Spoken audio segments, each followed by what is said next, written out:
अस्सलाम वालेकुम ma'am.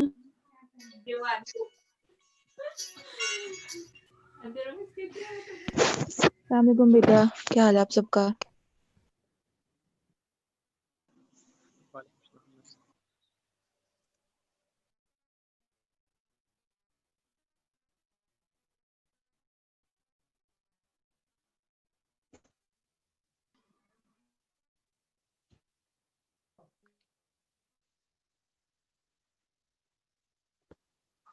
Okay, just wait, a few questions from the previous lecture.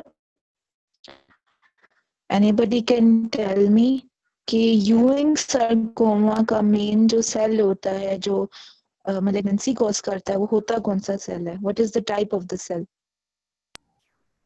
Neuroendocrine.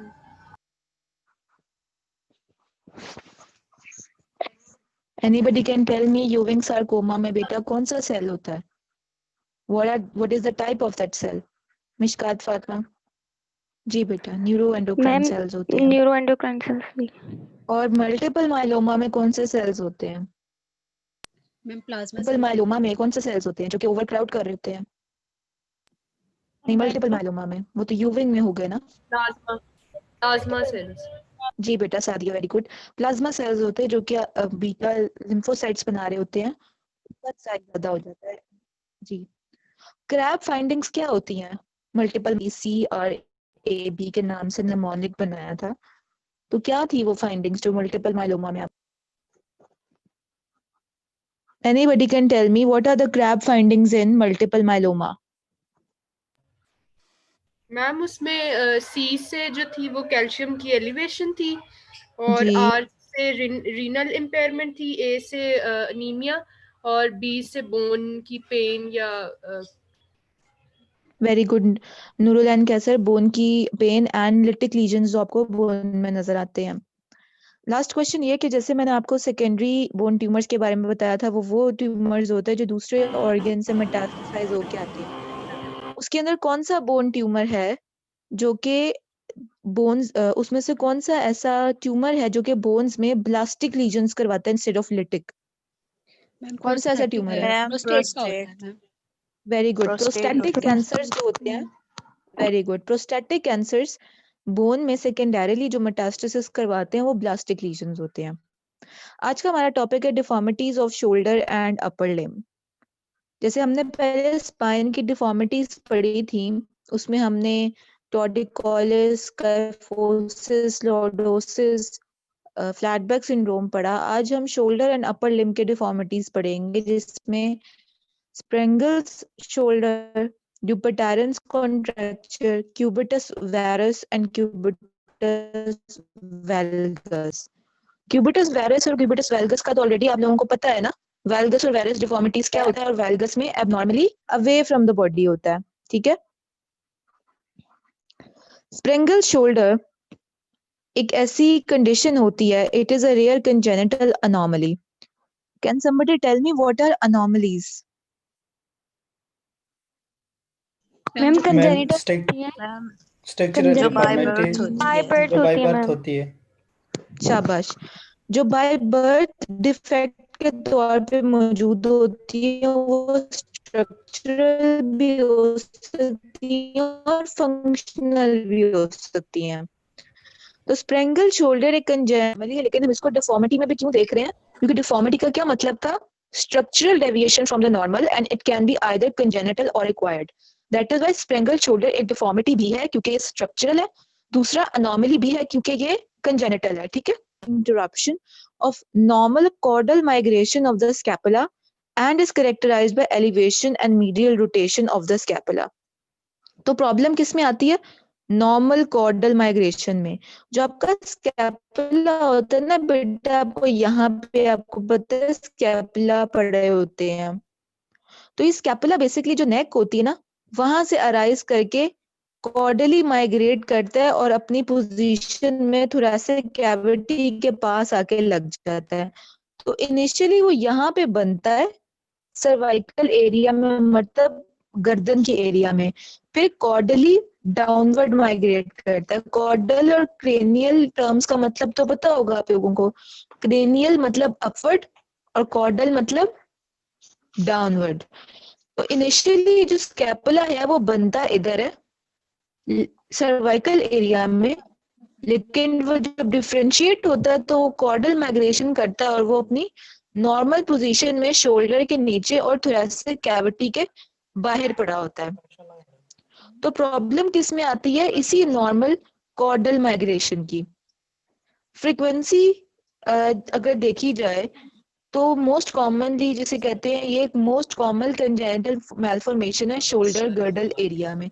तो shoulder girdle का area जो शोल्डर जॉइंट का एरिया है, तो जब वहां की इंसिडेंसेस देखेंगी कि कंजेनिटल मैलफॉर्मेशंस किस शोल्डर गर्डल एरिया में सबसे ज्यादा होती है, तो वो सबसे ज्यादा स्कैपुला में होती है, जो कि स्प्रेंगल शोल्डर करवाती है। मोस्टली बर्थ पे नोटिस होती है ऑब्वियसली, क्योंकि ये एक कंजेनिटल एनॉमली है। जेंडर में देखा जाए तो दोनों जेंडर्स में मौजूद होती है with equal distribution. And side में लेफ्ट साइड जो होता है लेफ्ट स्कैपुला वो मोर कॉमनली इन्वॉल्व होता है देन द राइट। बायलेटरल मतलब दोनों स्कैपुला इन्वॉल्व होंगे, सिर्फ 10% केसेस में ये चीज देखी गई है। जेनेटिक्स में अगर बात की जाए तो स्प्रेंगल शोल्डर स्पोरैडिक होता है। स्पोरैडिक से मुराद क्या है? फेमिलियल नहीं है, इनहेरिट नहीं हो रहा, यकदम हो रहा है, स्पॉन्टेनियस हो रहा है। अगर किसी बच्चे में आ रहा है तो उसके अपने कोई जीन्स का इशू है, वो फैमिली में इशू रन नहीं कर रहा। लेकिन रेयरली देखा गया कि जिन फैमिलीज में ये रन करता है तो उनके अंदर ऑटोसोमल डोमिनेंट पैटर्न देखा गया। फॉर एग्जाम्पल अगर किसी मेल के अंदर हो रहा है और उसके अंदर डोमिनेंट डिजीज आ गई है तो वो एक्सप्रेस कर जाती है। सिमिलरली अगर किसी फीमेल में है और उसमें भी किसी एक क्रोमोसोम पे डोमिनेंट आ गया है इसका ट्रेट, तो वो भी एक्सप्रेस कर जाता है। तो आइडिया है ना आप लोगों को ऑटोसोमल डोमिनेंट डिजीजेस कैसी होती हैं, किस तरह प्रेजेंट करती हैं?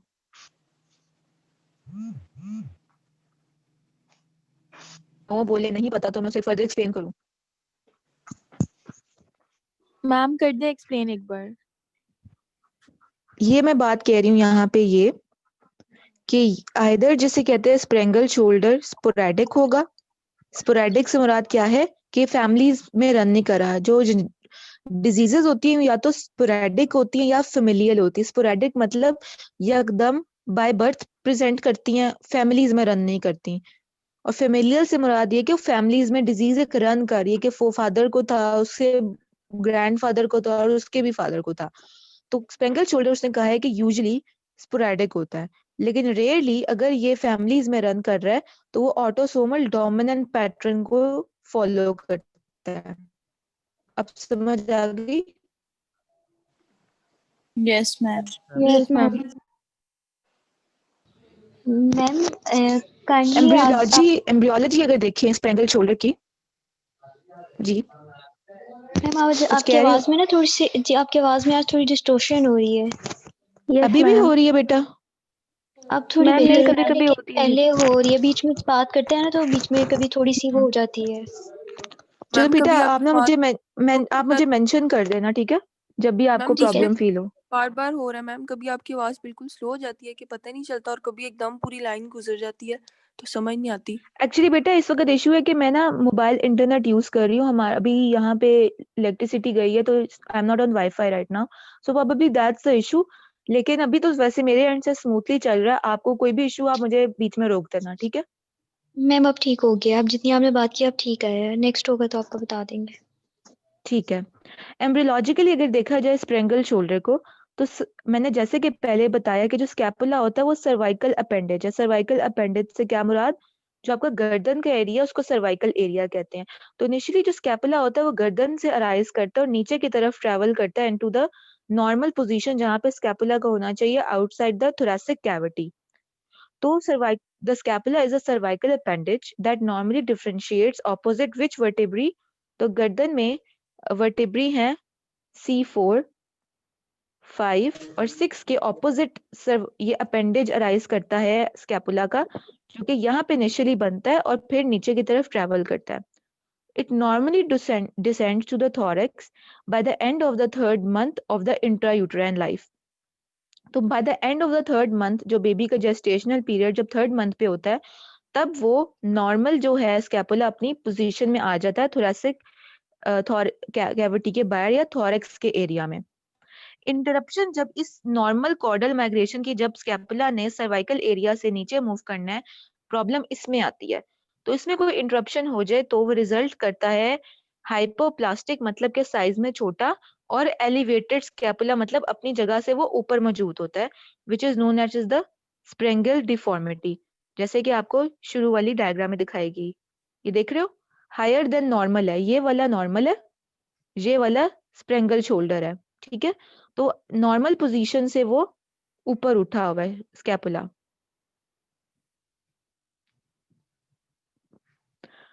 occurs between the 9th and 12th week of gestation। तो जो स्प्रेंगल शोल्डर का इशू होता है वो 9th and 12th वीक के दरमियान इशू हो जाता है।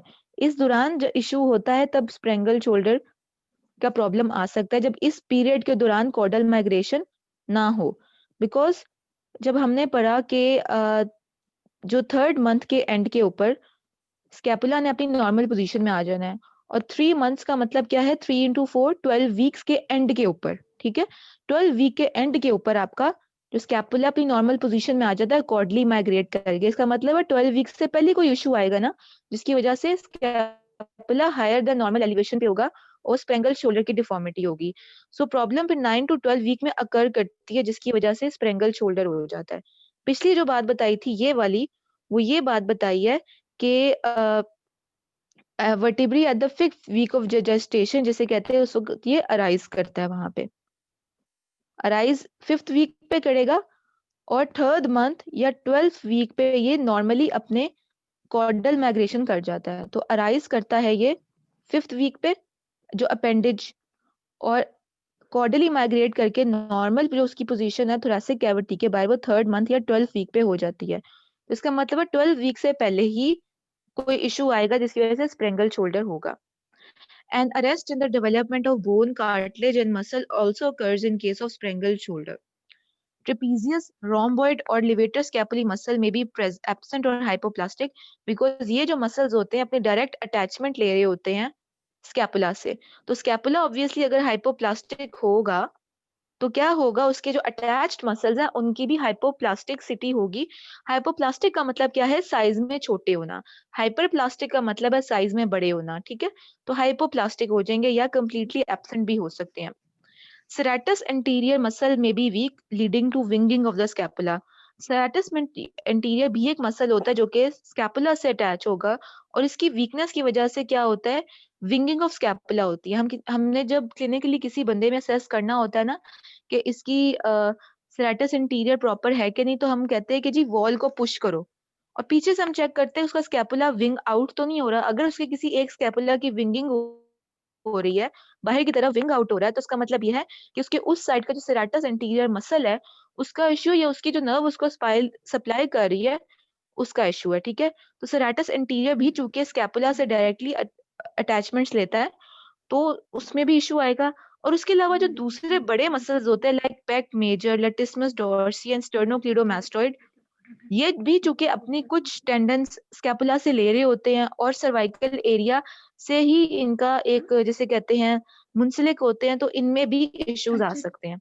क्योंकि जो चीज इशू करेगी सर्वाइकल एरिया में वो उसके एसोसिएटेड मसल्स में भी इशू करेगी। तो स्कैपुला का ग्रॉस फीचर्स आपको कैसे नजर आएंगे कि वो डिस्प्लास्टिक होगा। एक तो हमने चीज पढ़ी ना हाइपोप्लास्टिक के साइज में छोटा, उसके अलावा डिस्प्लास्टिक से मुराद क्या है, डिफरेंट फ्रॉम नॉर्मल। आपको पता है स्कैपुला के कुछ इंपॉर्टेंट बोनी लैंडमार्क्स होते हैं। फॉर एग्जांपल मैं अगर एक स्कैपुला बनाती तो उसका एक सर्वाइकल स्पाइन होती है, supraspinous fossa, infraspinous fossa, acromion process, coracoid process, और यहाँ पे ग्लिनोइड कैविटी होती है जिसमें ह्यूमरस का हेड लग रहा होता है। तो ये तो पता है ना आपको नॉर्मल एनाटॉमिकल लैंडमार्क्स क्या होते हैं स्कैपुला के। Yes ma'am. Yes ma'am. तो वही बता रहा है कि डिस्प्लास्टिक से मुराद क्या है कि जो स्कैपुला के ना अपने ये लैंडमार्क्स वो लूज कर देगा, डिस्प्लास्टिक हो जाएगा, डिफरेंट फ्रॉम नॉर्मल हो जाएगा, हायर अप देन नॉर्मल है। जैसे कि स्प्रेंगल शोल्डर की टिपिकल फीचर ये है कि जो स्कैपुला होता है अपने जो नॉर्मल कन्फाइनमेंट से ऊपर होता है, एलिवेटेड होता है। स्कैपुला स्मॉलर होता है वर्टिकल प्लेन में और लार्जर होता है हॉरिजॉन्टल प्लेन में। जैसे कि ये देखो, वर्टिकल प्लेन में छोटा है और हॉरिजॉन्टल प्लेन में ये लंबा है। inferior angle is rotated medially causing the glenoid to face inferiorly. इस बात का मतलब क्या मैं आपको बताती हूँ. फॉर एग्जाम्पल आपके सामने मैं एक ये चीज बना रही हूँ, ठीक है, ये लेटरल पार्ट समझ लो, ये मीडियल साइड है, ये एंटीरियर, ये सॉरी सुपीरियर पोर्शन, और ये क्या है, इंफीरियर पोर्शन है. अगर इस एंड को मैं यहाँ रोटेट कर दूंगी तो ये एंड यहाँ नीचे चला जाएगा ना, ऐसे. कैचअप कर रहे हो आप लोग? Yes, ma'am. Yes ma'am. तो ये चीज अगर मीडियली मूव कर गई तो ये चीज कैसे आ गई, इंफीरियरली. तो ये कह रहा है जब स्कैपुला, ये स्कैपुला पड़ा हुआ है, अगर इसका ये वाला जो एंड है इंफीरियर एंगल, जब ये मीडियली मूव कर जाएगा तो क्या होगा, इसकी जो ग्लिनॉइड कैविटी जो सुपीरियर साइड पे मौजूद है वो कहाँ मूव कर जाएगी, इंफीरियरली. अब समझ लग गई इस लाइन की? कॉन्सेप्ट बन गया आपको बेटा इस लाइन का? Yes, ma'am. Yes, ma'am. Convexity, इसके अलावा ये अगली लाइन में ये बात कह रहा है कि कन्वेक्सिटी ऑफ द अपर और the supraspinous portion is increased and the curvature of the clavicular shaft is decreased, forming a narrower scapulo-clavicular space. तो what happens is that, क्या जैसे आपकी गर्दन पड़ी है, यहाँ पे आपको पता है आपकी क्लेविकल पड़ी होती है जिसके अंदर कर्वेचर होता है, ऐसे पीछे की तरफ आपका सुपीरियर पोर्शन है स्कैपुला का. अब वो ये कह रहे हैं कि जो ये वाला पोर्शन पड़ा है ना, ये एक बाउंड्री होती है जिसको कहते हैं स्कैपुलो क्लेविकुलर स्पेस. स्कैपुला और क्लेविकल के दरमियान में जो स्पेस है इसको कहते हैं स्कैपुलो क्लेविकुलर स्पेस. तो स्प्रेंगल डिफॉर्मिटी में क्या होता है कि जो अपर पोर्शन होता है स्कैपुला का वो मजीद कॉन्वेक्स हो जाता है, ऊपर की तरफ उठ जाता है, क्योंकि स्प्रेंगल शोल्डर में क्या होता है, स्कैपुला हायर देन नॉर्मल है.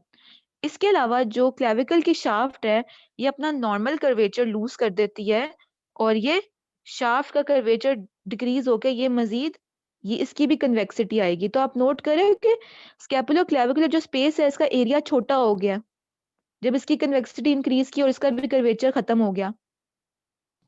Yes ma'am. तो प्रॉब्लम क्या होती है, तो आपको पता होगा ब्रेकियल प्लेक्सस अपने रूट्स ले रहा होता है C4 C5 से लेकर T1 तक. यूं आपका ब्रेकियल प्लेक्सस अपनी नर्व की रूट्स ले रहा है, वो इस स्पेस में से ट्रेवल करती है और फिर आपके अपर लिम्ब का जो एरिया है वहां पे जा रही होती है. ठीक है, तो इस एरिया की जब नैरोइंग हो जाएगी तो क्या होगा, इस एरिया की नैरोइंग की वजह से जो ब्रेकियल प्लेक्सस है उसमें उसकी जहां जहां डिस्ट्रीब्यूशन है, लाइक रेडियल, उसे रेडियल नर्व निकल रही है, अल्नर नर्व निकल रही है, मीडियल नर्व निकल रही है, उसके इश्यूज आ सकते हैं. और अगर आप ऑपरेशन करो स्प्रेंगल शोल्डर का तो आपको पता है ऑपरेशन की सबसे बड़ी कॉम्प्लिकेशन क्या होती है, स्वेलिंग. अक्सर आपने देखा होगा जिन लोगों की नाक की सर्जरी होती है जिसको राइनोप्लास्टी कहते हैं, तो उनका फेस कितना स्वेल कर जाता है, उनके चीक्स भी रेड हुए होते हैं, ब्रूजेस बने होते हैं चीक के एरिया में और पूरा मुंह स्वेल किया होता है, लेकिन हालांकि सिर्फ नाक की सर्जरी हुई होती है. ठीक है, तो सर्जरी Yes, क्या ma'am. करती है, स्वेलिंग. तो स्वेलिंग की वजह से क्या होगा कि जो ये मजीद हमने जो स्पेस बनाई थी ना, ये वाली स्पेस स्कैपुलो क्लेविकुलर स्पेस, ये मजीद इसका डायमीटर और छोटा हो जाएगा जब हम इसकी क्या करवाएंगे, सर्जरी करवाएंगे. तो तब भी ब्रेकियल प्लेक्सस की कंप्रेशन हो सकती है. एसोसिएटेड अनोमलीज क्या मौजूद हो सकती है विद स्प्रेंगल शोल्डर, मतलब जिन बच्चों में स्प्रेंगल शोल्डर आ गया उनमें सिर्फ स्प्रेंगल शोल्डर नहीं होता, उनमें 2-3 और अनोमलीज भी साथ मौजूद होती हैं. जैसे स्पाइना बाइफिडा, याद है आपको बेटा, पिछले लेक्चर में हमने पढ़ा था. Yes, ma'am. Incomplete closure of the spine and the membranes, 3 types थी, ओकल्टा, मेनिंजोसील, माइलोमेनिंजोसील. तो ऐसे लोगों के अंदर in addition to Sprengel shoulder साथ साथ ये भी मौजूद होता है. इसके अलावा इन लोगों में क्लिपल फेल अनोमली भी मौजूद हो सकती है. क्लिपल फेल अनोमली में स्प्रिंगल शोल्डर भी होता है, स्पाइना बाइफिडा भी होता है, कद भी छोटा होता है ऐसे लोगों का जिनमें अनोमली होती है और उनका आईक्यू भी लो होता है. इसके अलावा हेमीवर्टिब्री एक ऐसी कंडीशन है जिसमें जो वर्टिब्री होती हैं उनका साइज हाफ देन नॉर्मल होता है, उनका साइज छोटा हो, तो उन लोगों में भी साथ साथ स्प्रिंगल शोल्डर नॉर्मली, तो मतलब एक से ज्यादा नॉर्मलीज एट अ टाइम मौजूद होती है. क्योंकि जरूरी नहीं है कि एक बच्चा जिसके अंदर सिर्फ स्प्रिंगल शोल्डर हो, तो उन बच्चों में ना सिर्फ स्प्रिंगल शोल्डर होता है, साथ 2-3 और एसोसिएटेड अनोमलीज को एग्जिस्ट करती हैं. इसके अलावा स्कोलियोसिस तो आप सबको पता है abnormal curvature of the spine है. ये स्पाइन की अनोमलीज है जो स्प्रेंगल शोल्डर के साथ एग्जिस्ट कर सकती हैं. इसके अलावा रिब की भी अनोमलीज हैं. सर्वाइकल रिब पता है बेटा क्या होती है किसी को? Anybody can tell me what is a जी सर। जेनेटिकली प्रेजेंट होती है कि एक्स्ट्रा रिब? हाँ जी, एक्स्ट्रा रिब प्रेजेंट होती है बेटा। और ये जो सी होती है ये भी ब्रेकियल जो नर्व होती है उनकी कंप्रेशन करवा रही होती है। इसके अलावा फ्यूज्ड रिब्स भी मौजूद होती हैं लोगों में इन एसोसिएशन विद स्प्रिंगल शोल्डर। उसमें क्या होता है, 2-3 रिब्स अगर मौजूद है तो ये आपस में फ्यूज हुई होती हैं। इसके अलावा एक इम्पॉर्टेंट फाइंडिंग, बहुत इम्पॉर्टेंट फाइंडिंग जो कि स्प्रेंगल शोल्डर में देखा गया, वो क्या है, ओमोवर्टिब्रल बोन। मतलब जिन लोगों को स्प्रेंगल शोल्डर होता है, उनका स्कैपुला हायर देन नॉर्मल होता है, उनके अंदर एक बोन का पीस देखा गया है जो कि rhomboid या trapezoid shape of a cartilage or bone which usually lies in the strong facial sheath which extends from the supromedial border of the scapula to the spinous processes lamina or transverse processes of the cervical spine C4 to C7। तो basically क्या होता है, अगर मैं back side से एक patient को देख रही हूँ तो ये उसका ग्लिनोइड कैविटी है, ये स्कैपुला पड़ी है, ठीक है, ये स्पाइनस प्रोसेस है स्कैपुला का, यहाँ पे उसकी वर्टिब्रल जो सर्वाइकल बोन्स पड़ी हुई हैं। तो उसमें ये कह रहा है कि जो सुप्रोमीडियल साइड होती है उसके साथ एक बोन का पीस पड़ा होता है, एक्स्ट्रा बोन का पीस होता है जिसको ओमोवर्टिब्रल बोन कहा जाता है, जो कि कहाँ मौजूद होता है, C4 टू C7 जो वर्टिब्रल बोन्स है, C4 से लेके C5 C6 C7 तक एक बोन का पीस मौजूद होता है जो कि एक्सटेंड कर रहा होता है इन्हीं सर्वाइकल बोन्स की स्पाइनस ट्रांसवर्स और प्रोसेसेस के साथ। तो बेसिकली जो ओमोवर्टिब्रल बोन है ये स्कैपुला का पार्ट नहीं होता, लेकिन ये को एग्जिस्ट कर रहा होता है स्प्रेंगल शोल्डर डिफॉर्मिटी में, एक्स्ट्रा पीस ऑफ बोन होता है, ठीक है। तो एक इंपॉर्टेंट फाइंडिंग होती है जो मैं अभी आपको एक्सरे में भी दिखाऊंगी। तो आप ये देखो, अप्रिशिएट करो इस डायग्राम के अंदर, ये देखिए ये स्प्रेंगल शोल्डर, अप्रिशिएट कर रहे हो आप, हायर देन नॉर्मल है compare to the other yes one ma'am. जो कि नॉर्मल है। इसके अलावा एक ये बोनी पीस आपको नजर आ रहा होगा, ये कैन यू सी इट, जो कि इस साइड पे नहीं है। जी मैम। Yes ma'am. तो ये बेसिकली ओमोवर्टिब्रल बोन है जो कि C4 से लेके C7 वर्टिब्रल जो बोन्स होती हैं उनकी spinous processes, transverse processor, lamina के साथ अटैच हुआ होता है। तो इसकी रिसेक्शन करना भी जरूरी होता है जब हम स्प्रेंगल शोल्डर को करते हैं। इसके अलावा देखो और क्या इसके अंदर हो रहा है कि स्पाइना बाइफिडा की नॉर्मली भी मौजूद है, देख रहे हो कि ये वाली फ्यूज्ड है स्पाइन वर्टिब्रल कॉलम, यहाँ से ओपन डिफेक्ट आ रहा है, ये एसोसिएटेड अनोमली मौजूद है। स्प्रेंगल शोल्डर के साथ साथ ओमोवर्टिब्रल बोन भी नजर आ गई है और पोस्टीरियर स्पाइना बाइफिडा भी नजर आ रहा है। Can you see it, open defect, this is not closed, these are closed, this is closed, this is closed, this is open. Yes ma'am. So this is omovertebral bone and this is a springal shoulder. Clinical features cosmetic जो bye appearance आपको स्प्रेंगल shoulder में नजर आएंगी, higher position of scapula, जो बार बार एक बात कह रहा है, स्कैपुला की पोजीशन हायर देन नॉर्मल है। स्कोलियोसिस एसोसिएटेड एनॉमली प्रेजेंट हो सकती है। टॉर्टिकोलिस मतलब एबनॉर्मल बेंडिंग ऑफ द नेक, आपको याद हो, राय नेक भी जिसको कहते हैं। इसके अलावा कैपट ऑब्स्टियोसम भी एक एनॉमली है जो कि विद स्प्रिंगल शोल्डर प्रेजेंट हो सकती है। It is the asymmetric distortion of the skull. Skull आपको पता है, स्कल में क्रेनियल बोन्स भी होती हैं और फेशियल बोन्स भी होती हैं, तो इनकी एसिमेट्रिक डिस्टॉर्शन के साथ भी स्प्रेंगल शोल्डर का बच्चा आपको नजर आ सकता है। कि आपको बच्चा नजर आएगा, उसके आपको फेशियल डिफॉर्मिटीज नजर आ सकती हैं, उस बच्चे को स्कोलियोसिस भी हुआ होगा, उसको स्प्रेंगल शोल्डर भी नॉर्मली होगी। तो ये 2-3 एनॉमलीज को एग्जिस्ट कर रही होती हैं। इसके अलावा फंक्शनली अगर स्प्रेंगल शोल्डर को देखा जाए तो फंक्शनल क्या रिस्ट्रिक्शन आती है, restricted motions of the scapula and the shoulder joint, because जो स्कैपुला होता है उसके अंदर ग्लिनोइड कैविटी होती है जिसके ऊपर आपका ह्यूमरस का हेड नजर आता है, तो शोल्डर जॉइंट की जो मोबिलिटी होती है उसकी प्रॉब्लम्स आ जाती हैं। स्प्रिंगल शोल्डर को हम ग्रेड कैसे करते हैं, तो clinically the severity of elevation of scapula को डिफाइन किया था by Cavendish in 1972। He graded Sprengel shoulder into 4 grades, very mild, mild, moderate and severe. Grade 1 में जो शोल्डर्स होंगे उनका लेवल सेम होगा। अगर आप देखोगे बच्चे को तो उसका जो, सॉरी ये तो ज्यादा वो बन गया, जो शोल्डर का लेवल है वो सेम होगा।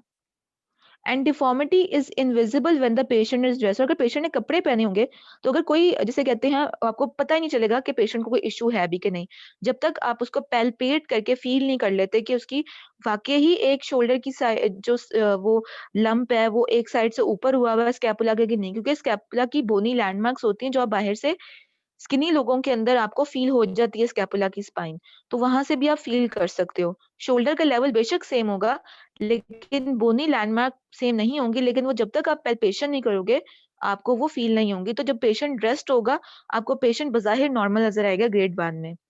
ग्रेड 2 में ऑलमोस्ट सेम लेवल है, जरा सा फर्क होता है, और deformity visible as a lump in the web of the neck when the patient is dressed. और जब पेशेंट ड्रेस्ड होता है तो नेक होती है ना यहाँ पे, वहां पे आपको नजर आ जाती है कोई लंप टाइप फीलिंग। और पेशेंट ड्रेस से मुराद ये है कि जब पेशेंट ड्रेस हुआ होता है, even when the patient is dress, तो आपको नजर आ जाता है कि पेशेंट को विदाउट अनड्रेस किए, विदाउट पैल्पेशन किए भी आपको पेशेंट के शोल्डर के अंदर स्लाइट डिफरेंस नजर आ जाता है, जिसकी वजह से आप पहचान लेते हो कि पेशेंट के अंदर कोई इश्यू है। ग्रेड 3 में क्या होता है कि शोल्डर जो है वो एलिवेटेड होता है जॉइंट 2 to 5 सेंटीमीटर्स में। तो फॉर एग्जांपल ये अगर वो आ रहा है स्प्रेंगल डिफॉर्मिटी और ये नॉर्मल होना चाहिए था, तो ये 2 to 5 सेंटीमीटर अब हुआ होता है आपका शोल्डर जॉइंट, और डिफॉर्मिटी विजिबल होती है। ऑब्वियसली ये विजिबल होगा तो ग्रेड 3 में आ गया। ग्रेड 4 सिवियर है, जॉइंट शोल्डर जॉइंट एलिवेटेड है, लेकिन सबसे इंपॉर्टेंट बात क्या है, जो सुपीरियर एंगल होता है स्कैपुला का वो ऑक्सीपुट के पास होता है। किसी को पता है ऑक्सीपुट क्या होता है? Does anybody know what is an occiput? Anatomy 3 में probably आप पढ़ के आए होगे। मैम मैम ये कौन ही ऑक्सीपिटल लैंडमार्क बोन का है पार्ट स्कल का? Ma'am back of head. जी, तो बेसिकली सही कहा है आपने, बैक ऑफ द जो स्कल में बोनी लैंडमार्क जब हम पढ़ते थे तो उसमें आप ये देखो कि जब मैं यहाँ पे एक स्कल बना लूं तो जो टॉप मोस्ट पोर्शन होता है ना स्कल का, उसको वर्टेक्स कहते हैं, ठीक है। और जो पोस्टीरियर लैंडमार्क आपको फील होता है ना उसे ऑक्सीपुट कहते हैं। तो ये सोचो कि ये बंदे का स्कल है, हम साइड से देख रहे हैं, लैटरल व्यू ले रहे हैं, ये उसका ऑक्सीपुट है, ये उसका वर्टेक्स है, और ये उसकी फ्रंट साइड है, ये फोरहेड का रीजन आ गया। तो वो ये कह रहे हैं कि सुपीरियर एंगल स्कैपुला का बिल्कुल पड़ा हुआ है ऑक्सीपुट के पास। तो अगर हम इसी चीज को बैक साइड से देखें, फॉर एग्जाम्पल ये बंदे का स्कल मौजूद है, ये उसकी गर्दन है, ठीक है। तो बिल्कुल जिसे कहते हैं कि जो सुपीरियर एंगल होता है ना स्कैपुला का, अगर मैं ड्रॉ करूं ये स्कैपुला का ग्लिनोइड लेबर है मैं ऐसे, तो वो ये कह रहा है कि जो सुपीरियर एंगल होता है स्कैपुला का वो यहाँ तक पहुंचा होता है, यहाँ तक स्कैपुला पहुंचा होता है। ये सबसे बड़ी सिवियरिटी होती है, सबसे मोस्ट जिसे कहते हैं ना एग्रेसिव, जिसे आप कह लो, तो वो। तो मेरे साथ अब इसको याद कर लो, इजी याद करना। ग्रेड 1 में शोल्डर लेवल पे है, ग्रेड 2 में ऑलमोस्ट सेम लेवल, ग्रेड 3 में 2 to 5 सेंटीमीटर एलिवेटेड है, ग्रेड 4 में इतना एलिवेटेड है कि ऑक्सीपुट तक पहुंच गया। तो मुश्किल था याद करना ये? No ma'am. That's easy to remember. X ray पे आप करेक्टरिस्टिक देखो कि अनड्यूली हाई सिचुएशन होती है स्कैपुला की, तो इसमें आप प्लेन देखो कि शोल्डर जॉइंट ऊपर उठा हुआ है, और अगर आप शेडो नोट करो कि यहाँ पे शेडो है नॉर्मली स्कैपुला का, इसमें शेडो भी ऊपर चला गया, ठीक है। तो ये एक्सरे पे अपीयरेंस नजर आ रही है आपको। सीटी स्कैन की पे आप विद 3D डायमेंशन रिकंस्ट्रक्शन करो तो आप अफेक्टेड एरिया को प्रॉपरली इसकी ज्यादा अच्छी पैथोलॉजी और एनाटमी देख सकते हो। और इसमें आपको ओमोवर्टिब्रल बार भी नजर आती है। ओमोवर्टिब्रल बार एक रोम्बॉइड या ट्रेपेजॉइड टाइप कार्टिलेज या बोन का पीस था जो कि C4 से C7 वर्टिब्रल बोन्स के साथ पड़ा होता था, उनके साथ ऐसे। सीटी स्कैन जो है सर्जरी प्लान करने में भी हेल्प करती हैं।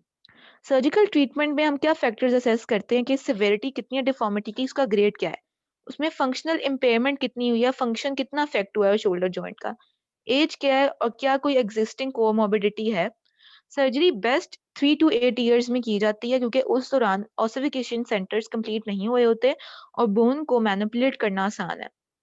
और सिर्फ उस कंडीशन में करेंगे जिसके अंदर सवियर जिसे कहते हैं आपको फंक्शनल डिफॉर्मिटी नजर आए ताकि फंक्शन को बहाल किया जा सके। लेकिन अगर पेशेंट में को एग्जिस्टिंग एनोमलीज हैं जैसे स्पाइना बाइफिडा भी हो, क्लिपल फेल एनोमली हो, हेमीवर्टिब्री हो, तो उसमें फिर आप इसको ट्रीट नहीं करोगे बिकॉज ट्रीटमेंट फ्यूटाइल जिसे कहते हैं फ्रूटफुल नहीं होगी। आप उस एनोमली को ठीक कर भी दोगे तो बाकी की एनोमलीज भी पेशेंट में प्रेजेंट है। तो कॉन्ट्राइंडिकेशन क्या है ऑपरेशन का? एसोसिएटेड कंजेनिटल अनोमलीज जो हमने देखी थी। Surgical intervention before 2 years of age is very extensive and it is technically difficult because very less age of the patient and more fragile bones. So that is why below the 5 years of age करवाया जाता है 3 to 8 years में। below 5 मतलब 3 to 5 years best consider किया जाता है और 3 to 8 की रेंज में आप इसको ऑपरेट कर देते हो। Surgical procedure involves a combination of what things? Scapula को lower करना because obviously springal shoulder में scapula higher than normal गया होता है और उन मसल्स को भी ठीक करना जिसकी insertion scapula पे हो रही थी और उनका भी issue आ रहा था। इसके अलावा था रिसेक्शन कर रहे थे सुप्रोमीडियल बॉर्डर का। क्यों? क्योंकि उसकी कन्वेक्सिटी इंक्रीज होने की वजह से क्या हो रहा था, आपके ब्रेकियल प्लेक्सस की कंप्रेशन हो रही थी, तो उसको भी रिसेक्ट करना। और इसके अलावा जो ओमोवर्टिब्रल बार एग्जिस्ट कर रही है स्प्रिंगल शोल्डर डिफॉर्मिटी के साथ, उसको भी रिसेक्ट करना जरूरी है। पोस्ट ऑपरेटिव ऑपरेशन के बाद क्या कॉम्प्लिकेशंस आ सकती हैं? तो विंगिंग ऑफ स्कैपुला, बिकॉज जैसे मैंने बताया सेरेटस एंटीरियर मसल स्कैपुला के साथ अटैच होता है, तो अगर ड्यूरिंग ऑपरेशन प्रोसीजर उसमें कोई इंजरी हो जाए तो स्कैपुला की विंगिंग हो सकती है। ड्यूरिंग ऑपरेशन ब्रेकियल प्लेक्सस को भी आप इंजर कर सकते हो सर्जिकल ट्रीटमेंट के दौरान। और keloid formation, what is keloid formation? Anybody knows what is a keloid? Ma'am ma'am अगर एक स्कार होता है, स्कार डेवलप हो जाता है जो कि अपने साइज से बाहर निकल जाता है, confined very space. Good, very good. ये बिल्कुल सही बात की है कि अपनी कन्फाइंड स्पेस से जो है स्कार जब बाहर आ जाता है एबनॉर्मली, तो वो कहलाता है कीलॉइड फॉर्मेशन। ठीक है। फिजियोथेरेपी करवाई जाती है सर्जरी के बाद ताकि ग्रेजुअल रिलैक्स पैसिव मोबिलाइजेशन की जाए शोल्डर जॉइंट की, ताकि मोबिलिटी बहाल हो सके। और इसके अलावा pain relieving modalities like TENS, transcutaneous, electrical nerve stimulation use की जाती है।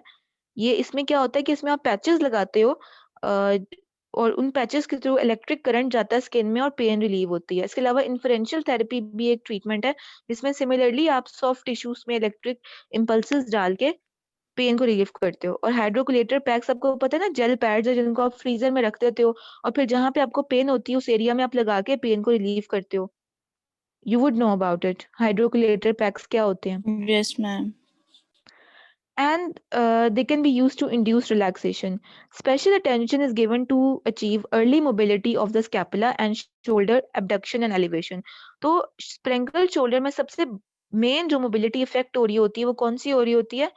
शोल्डर जॉइंट का मेनली एबडक्शन। जैसे कि मैंने आपको शुरू में, अगर मैं स्लाइड में जाऊं,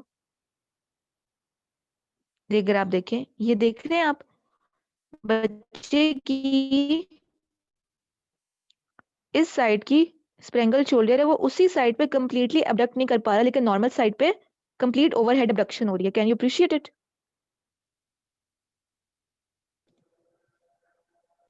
बेटा बताएं, आपको नजर आ रही है बात?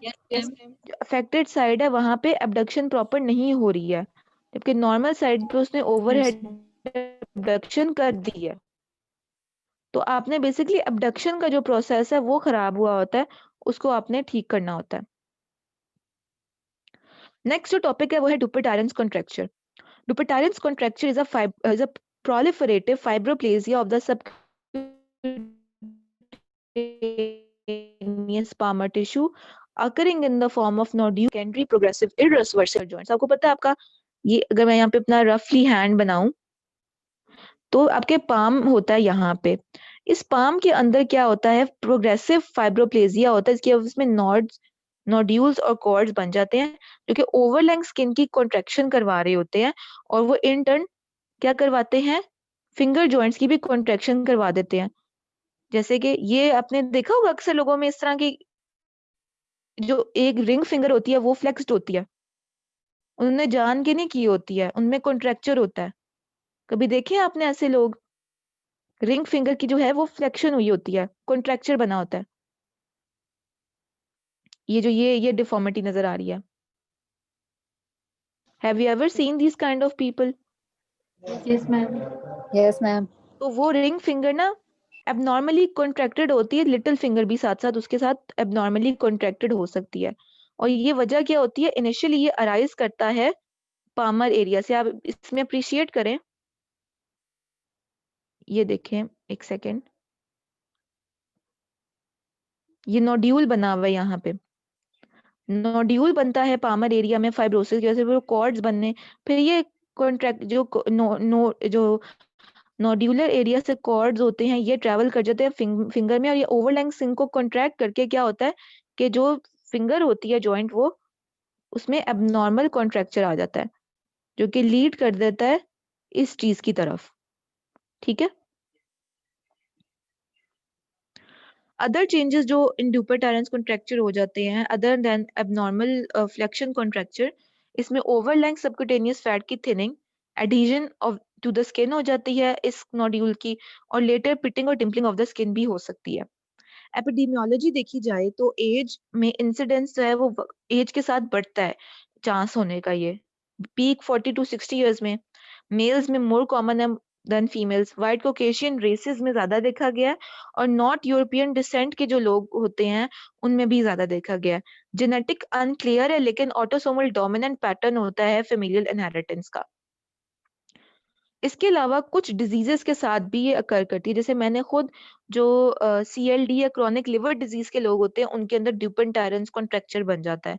तो उसमें रीजन क्या होती है? लाइक डायबिटीज में, सिगरेट स्मोकिंग में, अल्कोहलिज्म, HIV, एपिलेप्सी, ट्रॉमा, जो लोग मैनुअल लेबर करते हैं, मतलब जैसे जो लोग हाथों से काम करते हैं, लाइक मजदूर हो गए, प्लम्बर्स हो गए, कारपेंटर्स हो गए, मेड्स हो गई, हाउस हेल्प जो होती हैं, तो जो लोग हैंड जिनका मैनुअल लेबर होता है उनके अंदर भी चांस ज्यादा होता है ड्यूपन टायरेंस कॉन्ट्रैक्चर बनने का। इसके अलावा प्रीवियस मायोकार्डियल इंफार्क्शन, प्लांटर फेशाइटिस, जैसे हमारे हाथों में पाम होता है, हमारे पैरों में प्लांटर एरिया होता है, तो प्लांटर एरिया में जिन लोगों को इशू हो तो उनके पामर एरिया में भी इशू आ सकता है। सिमिलरली एक डिजीज होती है पेरोनी डिजीज, इसमें मेल जेनिटल ऑर्गन्स में फाइब्रोसिस होती है, उनके साथ साथ एसोसिएटेड इनमें ड्यूपन टायरेंस कॉन्ट्रैक्चर पामर एरिया की भी फाइब्रोसिस होती है। ड्यूपन टायरेंस कॉन्ट्रैक्चर होने की कंडीशंस है, ये आपकी बॉडी में इन्फ्लेमेटरी साइटोकाइंस को बढ़ाएंगी। ये इन्फ्लेमेटरी साइटोकाइंस आपकी बॉडी के ब्लड वेसल्स का इस्कीमिया करवाएंगी। इस्कीमिया की वजह से उस एरिया में फाइब्रोसिस होगा, फाइब्रोसिस फर्दर इस्कीमिया करवाएगा, और ये साइकिल बढ़ता रहेगा। दैट इज ड्यूपन टायरेंस कॉन्ट्रैक्शन वक्त के साथ साथ बढ़ता रहता है। सिम्टम सबसे पहले बंदा क्या नोट करता है कि इनिशियली उसको एक टेंडर नोड्यूल फील होता है और वो प्रोग्रेसिव होता है, वो वक्त के साथ साथ बढ़ता है और कॉर्ड बना देता है। इनिशियली पेनफुल होगा और तब तक आप अवॉइड केयर नहीं करोगे उस चीज की जब तक उस एरिया में आपको फिंगर जॉइंट्स की फ्लेक्शन में कॉन्ट्रैक्चर आ जाए। सिम्टम्स बायलेटरली दोनों हाथों में प्रेजेंट हो सकते हैं और जरूरी नहीं कि डोमिनेंट हैंड में मौजूद हो। मेटाकार्पोफिलेंजियल जॉइंट सबसे पहले इफेक्ट होगा और उसके बाद प्रोक्सिमल इंटरफिलेंजियल जॉइंट अफेक्ट होता है। आपको पता है ना आपकी कार्पल बोन्स हैंड की ऐसे प्रेजेंट होती हैं, 2 रोज में प्रेजेंट है, इनके ऊपर आपकी फिलेंजेस लगी होती हैं और उनके ऊपर फिर फर्दर फिलेंजेस लगी होती हैं। तो इनिशियली मेटाकार्पोफिलेंजियल जॉइंट जो यहाँ पे जॉइंट बनता है वो इफेक्ट होता है, और उसके बाद प्रोक्सिमल इंटरफिलेंजियल जॉइंट्स इफेक्ट होते हैं। आइडिया है ना आप लोगों को हैंड की बोन्स का? Yes ma'am. Yes ma'am. Metacarpophalangeal joint कौन से होते हैं? तो सबसे पहले चूंकि मेटाकार्पोफिलेंजियल जॉइंट मोस्ट प्रोक्सिमल है, सबसे करीब पड़ा होता है आपके पामर एरिया के, तो सबसे पहले वो इफेक्ट होगा, उसकी कॉन्ट्रैक्शन होगी उस एरिया की, फिर प्रोक्सिमल इंटरफिलेंजियल जॉइंट की भी होगी, और फिर कंप्लीटली फिंगर फ्लेक्स हो जाती है। सबसे ज्यादा ring and small finger effect होती है आफ्टर पामर इन्वॉल्वमेंट। तो सबसे पहले पाम होगा, पाम में नोड बनेगी और फिर वो ट्रेवल करेगी फिंगर में, और फिंगर को फिर वहां पे उनकी एबनॉर्मल कॉन्ट्रैक्चर करवा देगी। तो ये देखो पैल्पेबल नोड्यूल्स और कॉर्ड फील होंगे, आप फील कर सकते हो उस एरिया में नोड्यूल और कॉर्ड को। फर्म नोड्यूल फील होंगे जो कि टेंडर है, कॉर्ड्स जो कि प्रोक्सिमल होती है नोड्यूल की यहाँ पे मौजूद होती हैं वो टेंडर नहीं होती। तो कॉर्ड मतलब कि रस्सियां टाइप जो महसूस होती हैं वो टेंडर नहीं होती, लेकिन जो नोड्यूल्स जो बिल्कुल सर्कुलर होते हैं वो टेंडर होते हैं, मतलब painful to touch. Atrophic grooves मौजूद होते हैं in the skin which signify the adherence to the underlying fascia.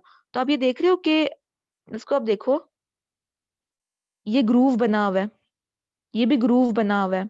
Groove मतलब, ग्रूव का मतलब क्या होता है?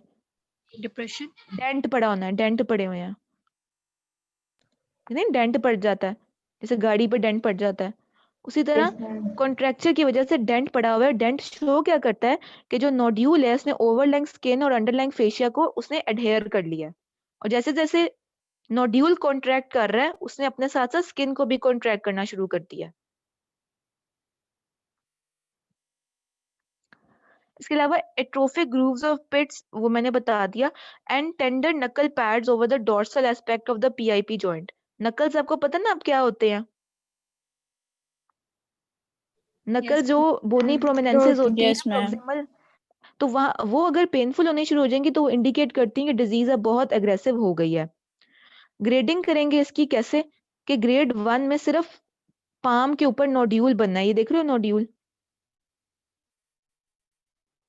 ये नोड्यूल, दिस वन, अभी नोड्यूल बना है। ग्रेड 2 में क्या होगा कि जो फिंगर जब इन्वॉल्व हो जाएगी तो उसकी एक्सटेंशन जो है वो लिमिट हो जाएगी, और ग्रेड 3 में क्या होगा, कंप्लीट फ्लेक्शन कॉन्ट्रैक्चर हो जाएगा। So easy to remember, grade 1 में सिर्फ नोड्यूल या बैंड बनेगा या कॉर्ड बनेगी, ग्रेड 2 में जो फिंगर इफेक्ट होगी उसकी एक्सटेंशन लिमिट हो जाएगी, और ग्रेड 3 में उसी फिंगर की कंप्लीट फ्लेक्शन कॉन्ट्रैक्चर हो जाएगा। इसमें बेसिक पैथोलॉजी जैसे मैंने ऑलरेडी बताया कि जो मायोफाइब्रोब्लास्ट होते हैं ये हिस्टोलॉजिक हॉलमार्क है ड्यूपेंट-टैरन कॉन्ट्रैक्चर का, कि जब आप स्लाइड पे इसका पीस निकाल के देखो इसके नोड्यूल का तो आपको मायोफाइब्रोब्लास्ट नजर आएंगे। मतलब कि फाइब्रोब्लास्ट मतलब फाइब्रोसिस करवा रहे होते हैं, और मायो से मुराद इनकी ऐसी नेचर होती है कि ये कॉन्ट्रैक्ट भी हो रहे होते हैं साथ साथ, तो ये कॉन्ट्रैक्शन के साथ साथ फाइब्रोसिस करवा रहे होते हैं। इंक्रीज हुआ होता है अगर नोड्यूल को आप हिस्टोलॉजी में देखें तो इसमें कोलेजन का लेवल, क्योंकि जो आपको पता है जो भी फाइब्रोसिस होती है उसमें कोलेजन के लेवल इंक्रीज हुए होते हैं। टोटल कोलेजन का लेवल भी बड़ा होता है, टाइप 3 का स्पेशली। लाइसाइल ऑक्सीडेज एक ऐसा एंजाइम है जो कोलेजन की प्रोडक्शन इंक्रीज करवाता है, उसका लेवल भी ज्यादा होता है। और ग्लाइकोज अमाइनोग्लाइकेंस आपको पता है ना बेटा, गैग्स को कहते हैं, जो कि आपका जेल लाइक मटेरियल बनाता है सबक्यूटेनियस टिश्यू का, उसका लेवल भी ज्यादा होता है। और इसके अलावा सेलुलैरिटी, मायोफाइब्रोब्लास्ट इंक्रीज हुए होते हैं। तो ये आपको हिस्टोलॉजिकली आपको नजर आता है इसके नोड्यूल में। पैथोजेनेसिस जैसे मैंने बताया कि इन्फ्लेमेटरी साइटोकाइंस लोकल इस्कीमिया करवाएंगे जो कि फाइब्रोब्लास्ट के लेवल को इंक्रीज करवाएंगे। ये फाइब्रोब्लास्ट अपने आप को अरेंज करेंगे in the form of cords और डिफॉर्मिटी करवाएंगे। यही जिसे कहते हैं मजीद इस्कीमिया होगा तो फ्री रेडिकल्स बनेंगे और इंक्रीज सेल्स होंगे, बिकॉज इसमें जैसे मैंने आपको बताया कि विशियस साइकिल कैसे चलता था कि इन्फ्लेमेटरी साइटोकाइंस लोकल इस्कीमिया करवाते हैं, इस्कीमिया की वजह से उस जगह पे फाइब्रोब्लास्ट का लेवल बढ़ जाता है और फाइब्रोसिस होनी शुरू हो जाती है। फाइब्रोसिस क्या करती है, फर्दर इस्कीमिया करवाती है, फर्दर इस्कीमिया फर्दर फाइब्रोब्लास्ट के प्रोडक्शन को इंक्रीज करवाता है और मजीद फाइब्रोसिस होती है, और इस तरह साइकिल कंटिन्यू होता रहता है। दैट इज वाई मैं जैसे मैंने पहले बताया smoking, HIV, alcohol intake free radicals या इन्फ्लेमेटरी साइटोकाइंस के लेवल को इंक्रीज करवाते हैं, ये फाइब्रोसिस को इंक्रीज करवाएंगे इन टर्न, और फाइब्रोसिस मजीद इस्कीमिया करवाएगा और आपका साइकिल कंटिन्यू होता रहेगा। This is why Dupuytren's contracture progressive disease है। इसमें मेन जो फैक्टर्स हैं उनका रोल, कौन से फैक्टर्स होते हैं, platelet derived growth factor, fibroblastic growth factor and transforming growth factor beta. और मायोफाइब्रोब्लास्ट मोस्ट सेंसिटिव इंडिकेटर होता है कि इस जगह पे फाइब्रोसिस हुई है या ड्यूपेंट-टायरेंस कॉन्ट्रैक्चर बना हुआ है। इसमें आप हिस्ट्री लोगे पेशेंट से, क्या आपकी फैमिली में रन कर रहा है, ऑटोसोमल डोमिनेंट पैटर्न चेक करने के लिए, या आप पूछते हो कि क्या आपको HIV तो नहीं है, डायबिटीज, उसके अलावा जितनी भी मैंने बताई एसोसिएटेड जो डिजीजेस अकर कर सकती हैं उसके बारे में आप पूछ सकते हो। फिजिकल एग्जाम में कि कौन सा टेस्ट करवाया जाता है ड्यूपेंट-टायरेंस कॉन्ट्रैक्चर को चेक करने के लिए, तो जब अब हाथ टेबल पे आप नॉर्मली आप अपना हाथ टेबल पे या बेड पे रख के देखें तो उनमें हाथ में और टेबल पे कोई डिफरेंस नहीं होगा, लेकिन एक ड्यूपेंट-टायरेंस का कॉन्ट्रैक्चर का हैंड टेबल से उठा हुआ होगा, तो ये शो करता है positive table top test. Non operative management में आप कोलेजनेस के इंजेक्शन लगा सकते हो ताकि कोलेजन का ब्रेकडाउन हो और फाइब्रोसिस खत्म हो जाए। और गैमा इंटरफेरॉन इंजेक्शन लगवाता है ताकि इन्फ्लेमेशन को कम किया जाए, because inflammation he basically fibroblast के लेवल को बढ़ा रही है। जैसे कि आपको पता है ना कि हेपेटाइटिस के लोगों में भी हम गैमा इंटरफेरॉन के इंजेक्शन लगवाते हैं। वो इसलिए लगवाते हैं ताकि इन्फ्लेमेटरी जो कैस्केड है उसको कम किया जा सके। तो इसमें भी रीजन यही है ताकि इन्फ्लेमेशन को कम किया जा सके। ऑपरेटिव मैनेजमेंट में, ऑपरेशन में सर्जिकल ट्रीटमेंट आप क्या कर सकते हो? रेडिकल, सिलेक्टिव या सेगमेंटल। रेडिकल का मतलब क्या है? कंप्लीटली रिमूव कर देना। सिलेक्टिव का मतलब है कुछ पोर्शन को रिमूव करना, और सेगमेंट के मुराद है सेगमेंटली रिमूव करना। फेशिएक्टमी मतलब फेशिया को रिमूव करना। तो रेडिकल फेशिएक्टमी भी कर सकते हो, सिलेक्टिव फेशिएक्टमी भी कर सकते हो, और सेगमेंटल भी कर सकते हैं। फेशियोटॉमी का मतलब क्या होता है? होल करना। तो अब होल्स करके कॉन्ट्रैक्चर के अंदर, उसके अंदर कॉन्ट्रैक्चर को रिलीव कर सकते हो। एम्पुटेशन कुछ सवियर केसेस में करनी पड़ जाती है फिंगर्स की, जब वो बहुत ज्यादा जिनमें फ्लेक्चर कॉन्ट्रैक्चर आ जाए और वो मजीद पेन पेशेंट बर्दाश्त ना कर रहा हो। और जॉइंट रिसेक्शन करना पड़ सकता है जिस जॉइंट के ऊपर फ्लेक्शन कॉन्ट्रैक्चर है, या आर्थोडेसिस करना पड़ सकता है। आर्थोडेसिस एक ऐसी ट्रीटमेंट मोडालिटी है सर्जिकल जिसमें आप इस तरह स्क्रूज प्लेट लगाते हो ताकि जो बोन है उसकी नॉर्मल ग्रोथ हो सके। तो आर्थोडेसिस भी क्या जॉइंट रिसेक्शन, दोनों मोडालिटीज आप जहन में रख सकते हो। कॉम्प्लिकेशंस ड्यूरिंग प्रोसीजर या ड्यूरिंग सर्जरी क्या हो सकती है कि जो नर्व, डिजिटल नर्व है जो कि डिजिट्स को, फिंगर्स को सप्लाई कर रही है, उसकी डिवीजन हो जाए या उसकी वो कट जाए। हीमाटोमा मतलब ब्लड की कलेक्शन हो जाए। वुंड हीलिंग ना हो सकते। फॉर एग्जांपल ये आपका पाम पड़ा है और आपने इतना बड़ा एरिया फेशियल एक्सरसाइज कर दिया, तो ये एरिया तो ओपन वुंड बन गया। तो आपको यहाँ से किसी और जगह का फ्लैप लगाना पड़ेगा। किसी को पता है फ्लैप्स क्या होते हैं? What are flaps?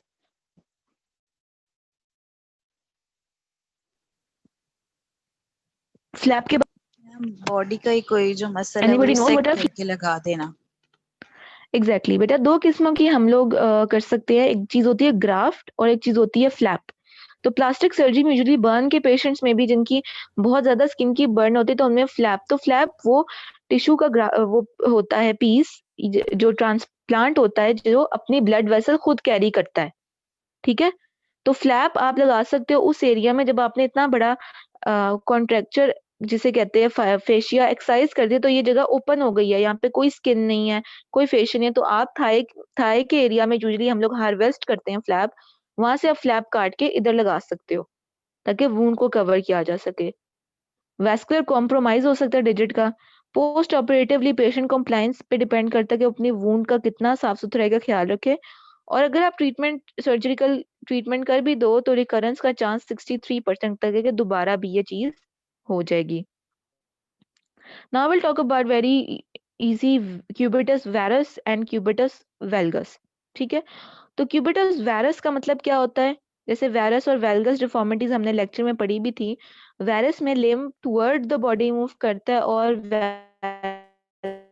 वेल्गस में away from the body move करता है। ठीक है, वेल्गस मैंने आप लोगों को टिप दिया था करने का।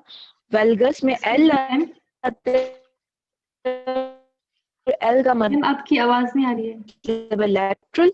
तो लैटरली अगर लिम्ब मूव कर जाए और टुवर्ड द बॉडी मूव करे तो वो क्या है? वेरस डिफॉर्मिटी है। जी बेटा, नहीं मैम आपकी आवाज नहीं आ रही। जी मैम। आवाज आ रही है बेटा? को नहीं आ रही? No ma'am. अब ठीक है। और किस किस को नहीं आ रही बेटा मेरी आवाज? मैम मैम वो कट के बीच आवाज आ में रही है। अब ठीक ठीक आ रही है बेटा? यस मैम अब अब ठीक है। ठीक है, तो बेटा क्यूबिटस वेरस का मतलब क्या है कि क्यूबिटस वेरस एक varus deformities are varus deformities वो डिफॉर्मिटीज होती हैं जिसमें limb abnormally toward the body move कर जाती है। और वेल्गस डिफॉर्मिटीज वो होती हैं जिनमें जो लिम्ब होती है वो abnormally away from the body move कर जाती है। इसमें टिप मैंने दिया था याद करने का कि वेल्गस में चूंकि एल होता है तो एल का मतलब हम याद कर लेते हैं कि लैटरल, तो अगर laterally away from the body को मूव कर जाए लिम्ब तो वो वेल्गस डिफॉर्मिटी है, और वेरस में टुवर्ड द बॉडी मूव करती है। ठीक है, अगर फोर आर्म वो with resulting lateral angulation in full extension तो वो क्यूबिटस वेरस है। तो वो क्या कह रहा है कि आपको पता है बेटा ये आपकी आर्म है, मैं आप इसको ये देखें, तो हमने कैरिंग एंगल निकालना होता है। ये आपकी आर्म है और ये आपकी क्या है, फोर आर्म। तो हम जो आर्म है उसकी हम लोगों ने यहाँ पे एक लाइन बना दी। अब हम इसके विद रिस्पेक्ट टू देख रहे हैं कि फोर आर्म कितनी डेविएटेड है। तो कैरिंग एंगल आपको पता है कि हम सबकी जो फोर आर्म्स होती हैं वो स्लाइटली जिसे कहती हैं उनके अंदर कैरिंग एंगल होता है, मतलब स्लाइटली उनके अंदर नॉर्मल वेल्गस होती हैं, नॉर्मली स्लाइटली वेल्गस होती हैं। Do you know about this yes carrying ma'am. Angle के बारे में? Yes ma'am. तो नॉर्मली वो ये कह रहा है कि हम जब प्लॉट करते हैं अपने ग्राफ को फॉर एग्जांपल, तो हम आर्म की बिल्कुल सीध लेते हैं लाइन, और फोर आर्म हमने ऐसे ले ली, और इसमें दरमियान में जो एंगल बन रहा है उसको क्या कहते हैं, कैरिंग एंगल। मेल में 5 डिग्री होता है और फीमेल में 10 to 15 डिग्री है। कोई बच्चा मुझे रीजन बता सकता है कि फीमेल्स में कैरिंग एंगल क्यों ज्यादा है, क्यों क्योंकि नॉर्मली फीमेल ज्यादा का होता है? पेल्विस ब्रॉड होता है। स्टेबल एग्जैक्टली करने के लिए, स्टेबिलिटी। फीमेल्स का चूंकि पेल्विस जो होता है बेटा वो ब्रॉड होता है, तो जो हाथ होता है उसको थोड़ा सा फिजियोलॉजिकली बाहर की तरफ होना चाहिए। ठीक है, इस वजह से फीमेल्स में कैरिंग एंगल ज्यादा होता है। अब वो ये बात कह रहे हैं कि क्यूबिटस वेरस में क्या होता है कि जो ये नॉर्मल एंगल है ना ये डिक्रीज हो जाता है, जो ये फोर आर्म है वो टुवर्ड द बॉडी मूव कर जाती है। ठीक है, और वेल्गस में एबनॉर्मल वेल्गस में इस कैरिंग एंगल से मजीद ज्यादा हो जाता है। ठीक है,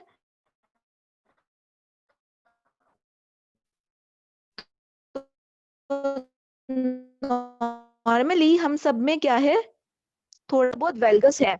मेल्स में 5 डिग्री का वेल्गस होता है, फीमेल में कहते हैं, जैसे मैं आपको बता रही था फ्लैट बैक सिंड्रोम में क्या हो रहा था, रिडक्शन ऑफ नॉर्मल लॉर्डोसिस। याद आ गया, लंबर जो था, do you remember flat back syndrome? Yes ma'am. Flat back syndrome की नहीं। आज ना यस ये मैम। क्लास सोई हुई है सारी की सारी। मैम याद है। मैम एक्चुअली आपकी आवाज में मैम आपकी डिस्टॉर्शन हो आवाज जाती है, बीच सही में नहीं आ आवाज रही गायब हो बिल्कुल जाती है। भी, बहुत अभी भी कट गायब रहा हो है। रही है। आवाज बहुत ज्यादा कट रही है हमें। यस मैम, बार बार जब आप कट बोलती जाती यस हैं है। तब मैम। ठीक हो जाती है। अभी भी कट रही है बेटा, इसलिए मैं कह रही हूँ मुझे बीच में ना रोक के बता दिया करो ताकि मैं एडजस्टमेंट्स कर लिया करूँ। मैम वैसे अभी पूरे देखे लेक्चर बिल्कुल सही है ये। तो आप मुझे बता, उस वक्त आप मुझे बता दिया करें ना बेटा, ताकि मैं उस वक्त एडजस्टमेंट कर दिया करूँ, क्योंकि this is you know how the mobile internets are like, so this is something that is एकदम ही हुई है। तो अभी भी अगर इशू है तो मुझे बता दो। ओके मैम बता देंगे। ठीक है, पिछला लेक्चर तो बेटा अभी तक जितना पढ़ा है वो तो समझ आ गया ना आप लोगों को? मैं यस इसी मैम, बार वो बार आ रिपीट गया। कर रही हूँ बातों को। Yes ma'am. ठीक है, तो बेसिकली मैंने यही बात बताई, जैसे फ्लैट बैक सिंड्रोम में बेटा क्या हो रहा था, नॉर्मल लंबर लॉर्डोसिस की क्या हो रही थी, रिडक्शन। इसी तरह क्यूबिटस वेरस में क्या हो रहा है, नॉर्मल कैरिंग एंगल की क्या हो रही है, रिडक्शन। ठीक है, कॉन्सेप्ट बन गया आप लोगों का? Yes ma'am. Yes ma'am. तो reduction of the reduction of physiological valgus, हम सब में फिजियोलॉजिकल वेल्गस होता है, मेल्स में 5 डिग्री का, फीमेल में 10 to 15 डिग्री का। तो इसकी रिडक्शन कॉज करती है क्यूबिटस वेरस। तो ये देखो, normally forearm is aligned in valgus with respect to arm in full extension with medial angulation। तो देखो कि नॉर्मली ये देखो एंगल होता है हम सब में, वेल्गस में ये एंगल बढ़ जाता है और वेरस में ये एंगल कम हो जाता है। तो नॉर्मल में क्या है, वेल्गस होता है और मीडियल स्लाइटली एंगुलेशन हुई होती है। तो ये आप कंपेयर कर लो नॉर्मल को, क्यूबिटस वेल्गस को और क्यूबिटस वेरस को। अभी देख रहे हो ऐसा लगता है जैसे बंदूक जैसे आर्म है, गन स्टॉक डिफॉर्मिटी है, ये ऐसे होता है cubitus varus. Can you appreciate it? अभी भी आवाज मेरी ठीक आ रही है बेटा? Yes ma'am. यस मैम, आ रही यस है। मैम। तो ये गन स्टॉक डिफॉर्मिटी भी कहते हैं इसको, जैसे कि बंदूक होती है ना वैसी शेप हो जाती है आर्म की। कॉजेज, मोस्ट कॉमन कॉज हो सकता है इसमें फ्रैक्चर्स होते हैं कि मैल यूनियन हो जाए ना एक फ्रैक्चर का, जुड़ते वक्त वो मैल यूनाइट हो, प्रॉपरली अपनी नॉर्मल अलाइनमेंट में यूनाइट ना हो, तो क्यूबिटस वायरस हो सकता है। मोस्ट कॉमनली उसमें सुप्रा कंडाइलर ह्यूमरल फ्रैक्चर्स, कहते हैं ह्यूमरस का कंडाइल होता है, यहाँ पे आपका रेडियस है, यहाँ पे आपका अल्ना है, तो सुप्रा कंडाइलर फ्रैक्चर हो जाए और ये एबनॉर्मली रीयूनाइट हो ये दो सेगमेंटल फ्रैक्चर के पीसेस, तो वो वही क्यूबिटस वायरस करवा सकते हैं, abnormal inward deviation of the forearm. इसके अलावा इन्फेक्टिव कॉज में क्या हो सकता है, जो ग्रोथ प्लेट है उसका damage, usually medial growth plate जो होती है उसका डैमेज हो जाए। वेस्कुलर में ऑस्टियोनेक्रोसिस ऑफ द ट्रोक्लिया, जैसे कि आपको मैं यहाँ पे आर्म बना के दिखा दूं, ये लैटरल साइड है, मीडियल साइड है ये, तो मीडियल ग्रोथ प्लेट का इशू हो जाए, या जो ट्रोक्लिया मौजूद है, आपको ट्रोक्लिया पता है ना किस बोन का पार्ट होता है, अल्ना का पार्ट होता है ना। अभी भी आवाज ठीक आ रही है बेटा सबको? Yes ma'am. तो जो भी चीज मीडियल साइड पे प्रॉब्लम कर रही है वो ही क्या करेगी, मीडियली डेविएट करवा देगी आपकी फोर आर्म को, क्योंकि ये चीज वीक हो जाएगी ना, ये अपनी इंटेग्रिटी को मेंटेन नहीं कर पा रही, आइदर ग्रोथ प्लेट का इशू हो जाए या ट्रोक्लिया का इशू हो जाए। अगर मैम लेटरल कंडाइल जो फ्रैक्चर है, जी बेटा मैम मेरा बताएं। गायनी का वाइवा, आप मेरी अटेंडेंस लगा देंगी?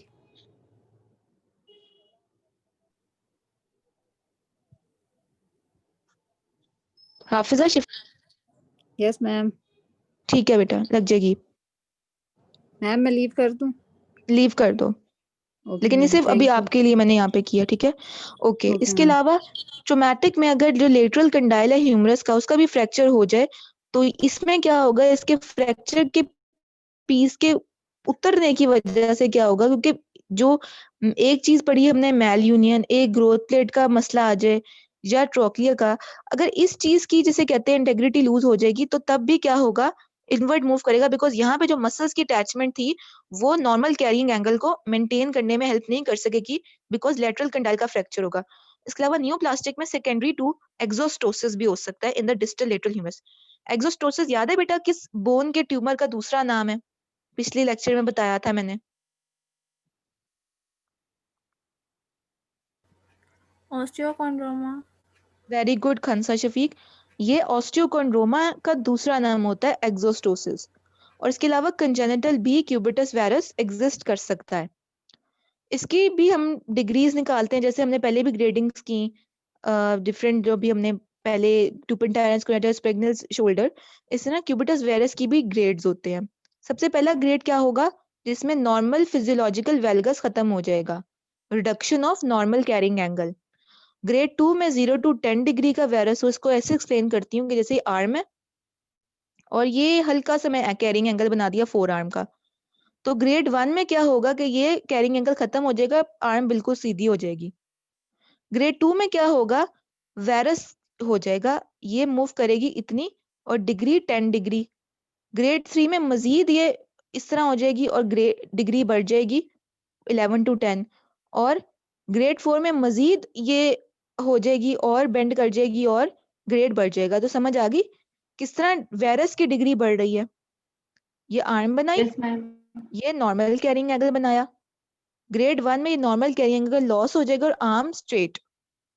ग्रेड 2 में ये डेविएट करेगी इनवर्ड और यहाँ पे 10 डिग्री बनेगा, मजीद इनवर्ड होगी थर्ड ग्रेड में तो 20 डिग्री का, मजीद इनवर्ड होगी तो क्या होगा, मोर देन 20, ठीक है।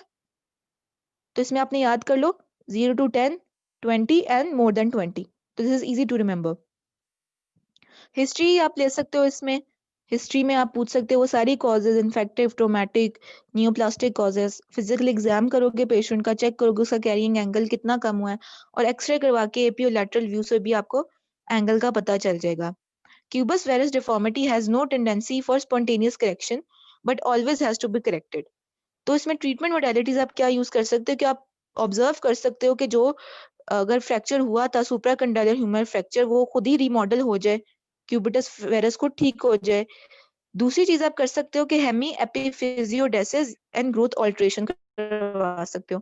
बेसिकली हेमी एपिफिजियोडेसिस एक ऐसे किस्म का सर्जिकल ट्रीटमेंट है जो कि मैंने यहाँ दिखाया है। ये बेसिकली लोअर लिम्ब की एग्जांपल के साथ बताया, जिसमें आप इस तरह टेंशन बैंड वायरिंग करते हो, जिसमें जो बोन होती है उसकी जो मिस अलाइनमेंट होती है उसको करेक्ट करते हो इस तरह कि उसको सीधा आप करते हो टेंशन बैंड वायर डाल के, कि जो नीचे वाला पोर्शन है वहां पे बोन की ग्रोथ हो जाए। जैसे मैंने आपको पिछली स्लाइड लेक्चर पिछले इसी टॉपिक में बताया है, आर्थ्रोडेसिस आप कर रहे थे इन केस ऑफ ड्यूपन-टेरेंस कॉन्ट्रैक्चर। तो डेसिस वो होती हैं मोडालिटीज जिसके अंदर आप बेसिकली जो डेसिस होती हैं वो फ्रैक्चर्स के लिए नहीं होती, मिस अलाइंड बोन के लिए होती हैं, जो कि होती नॉर्मल है लेकिन मिस अलाइन है। तो आप उनको अंदर इस तरह करवाते हो टेंशन बैंड वायरिंग कि न्यू बोन ग्रोथ होके क्या हो, बोन का अलाइनमेंट नॉर्मल हो जाए। तो या तो आप ये करवा सकते हो या करेक्टिव ऑस्टियोटमी करवा सकते हो। करेक्टिव ऑस्टियोटमी क्या होती है, आप बोन के पीस के रिमूव करके कैरिंग एंगल को नॉर्मल कर लो। तो इसमें ऑस्टियोटमी का मतलब क्या है, रिसेक्शन ऑफ बोनी फ्रैगमेंट्स। एपिफिजियोडेसिस में क्या करते हो, अलाइनमेंट को करेक्ट करने के लिए टेंशन बैंड वायर्स लगाते हो और ऑब्जर्वेशन में सिर्फ ऑब्जर्व करते हो कि खुद ही रिमॉडलिंग हो जाएगी। कॉम्प्लिकेशंस क्या हो सकती हैं अगर आप बोन की पीस रिसेक्ट कर दो, तो स्टिफनेस हो सकती है इर्द गिर्द के एरिया में, इसको मायोसाइटिस ओसिफिकेंस कहते हैं, कि जो मस्कुलर एरिया है उसकी स्टिफनेस हो। इंजरी हो सकती है during the process of surgery, nerve injury में रेडियल और अल्नर नर्व इंजरी हो सकती है। डिफॉर्मिटी परसिस्ट कर सकती है, मतलब अंडर करेक्टेड करेक्टी ना हो, रिकरेंट डिफॉर्मिटी हो, नॉन यूनियन हो फ्रैक्चर का, इन्फेक्शन हो जाए, ऑस्टियोमलाइटिस हो जाए बोन का, या अनसेटिस्फैक्टरी स्कार बन जाए जहां पे आपने इंसाइज किया था स्किन को। सूडो क्यूबिटस वायरस क्या है, सूडो से मुराद क्या होता है बेटा, फॉल्स। अभी भी आवाज ठीक आ रही है सब बच्चों को मेरी? Yes ma'am. Yes ma'am. Pseudo से मुराद होता है बेटा फॉल्स, कि आपको बजाहिर लगता है कि क्यूबिटस वायरस है लेकिन होता नहीं है।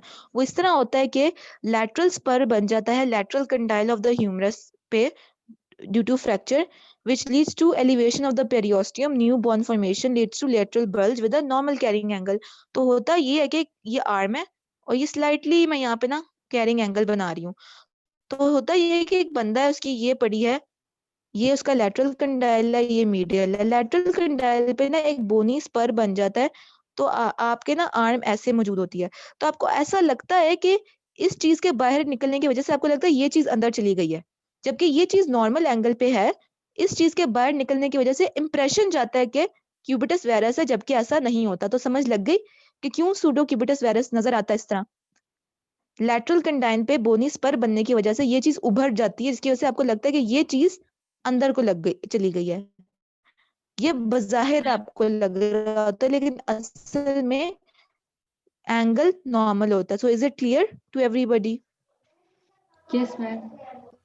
मैम तो लास्टली हम बात करेंगे क्यूबिटस वैल्गस की, जो कि एग्जैक्ट ऑपोजिट है क्यूबिटस वायरस का, जिसमें कैरिंग एंगल जो है वो अपने नॉर्मल वैल्यू से इंक्रीज हो जाता है, so that the forearm is abducted excessively, मतलब बहुत ज्यादा बॉडी से अवे मूव किया होता है, जिसको क्यूबिटस वैल्गस कहते हैं। ये एक रेयर कंडीशन है and it is seen as a complication of fracture of the lateral condyle. तो लैटरल कंडाइल के यूजुअली फ्रैक्चर की वजह से होता है, जिसकी वजह से लैटरल कंडाइल का फ्रैक्चर हो जाए, उसके मेल यूनियन की वजह से जो बोन होती है आपकी, जो यहाँ पे फोर आर्म की बोन है, वो एक्सेसिवली आउटवर्ड मूव कर जाती है मेल यूनियन की वजह से, लैटरल साइड पे खिंचाव की वजह से।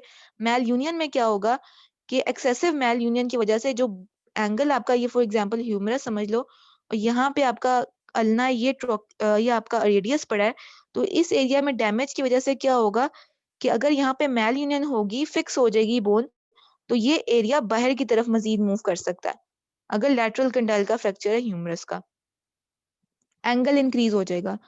तो ये देखो क्यूबिटस वायरस है, ये नॉर्मल है, और ये क्या है, क्यूबिटस वैल्गस अवे मूव कर गई है ज्यादा, more than the normal carrying angle.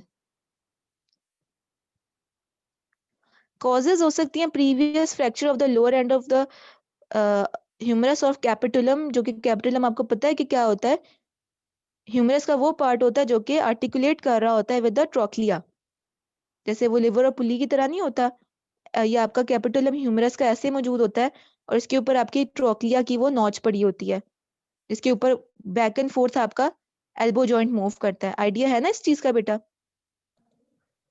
Yes ma'am.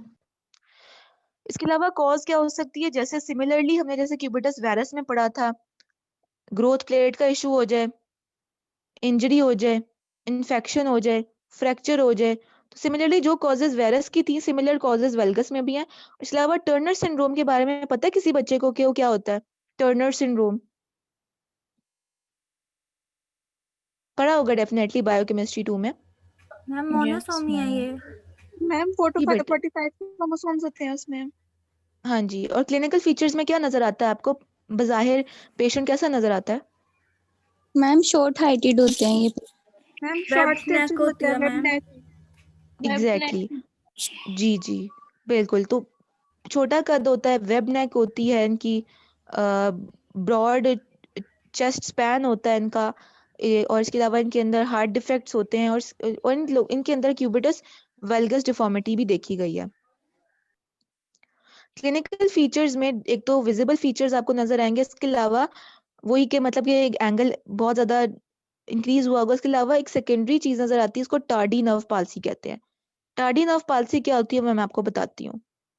Tardy nerve palsy को दूसरी जिसे कहते हैं वर्ड्स में ट्रोमैटिक अल्नर न्यूराइटिस भी कहते हैं। आपको पता है कि आपके एल्बो जॉइंट के लेवल पे आपकी अल्नर नर्व कहाँ पड़ी होती है? आपका ये जो ह्यूमरस के कंडाइल्स है ना, तो ये मीडियल लैटरल आपके मीडियल कंडाइल के पीछे पड़ी होती है ना, याद आ रहा है? मीडियल कंडाइल के पीछे पड़ी होती है, फिर आपके फोआर्म में आती है। Do you remember that? Yes ma'am. Medial condyle के यस पीछे वाइंड मैम। कर रही होती है आपकी अल्नर नर्व। तो वो कहता है ये कि जब आपका एंगल बहुत ज्यादा इंक्रीज हो जाता है ना, इन केस ऑफ क्यूबिटस वेल्गस, तो होता क्या है कि एंगल इंक्रीज होने की वजह से अल्नर नर्व के ऊपर during the process of extension and flexion of the elbow joint ulnar nerve के ऊपर खिंच पड़ रही होती है, बिकॉज वो बिल्कुल ही मीडियल कंडाइल की प्रोक्सिमिटी में मौजूद है। और इस खिंच की वजह से क्या होता है, उसके ऊपर फ्रिक्शन न्यूराइटिस होती रहती है, because it moves over the medial condyle every time the elbow is flexed and extended. जी बेटा मायरा रमजान बेटा आपने हैंड रेज किया। यस मैम, अस्सलाम वालेकुम। जी बेटा बताएं, आवाज आ रही है सबको? मैंने पूछना था, अटेंडेंस हो गई है? अभी होनी है बेटा। जी मैम आ रही है। जी ठीक है मैम। ठीक है, तो इसमें जो क्लिनिकल फीचर्स आपको, चूंकि आपको मैंने जैसे बताया कि चूंकि इंक्रीज्ड एंगल की वजह से अल्नर नर्व के ऊपर खिंचाव ज्यादा पड़ता है, फ्रिक्शन न्यूराइटिस होती है, तो क्लिनिकल फीचर्स में आपको टिंगलिंग और नमनेस फील होती है in the distribution of the ulnar nerve.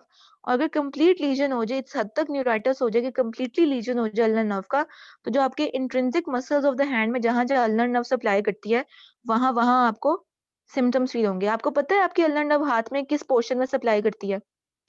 Which portion of your hand ulnar nerve supplies?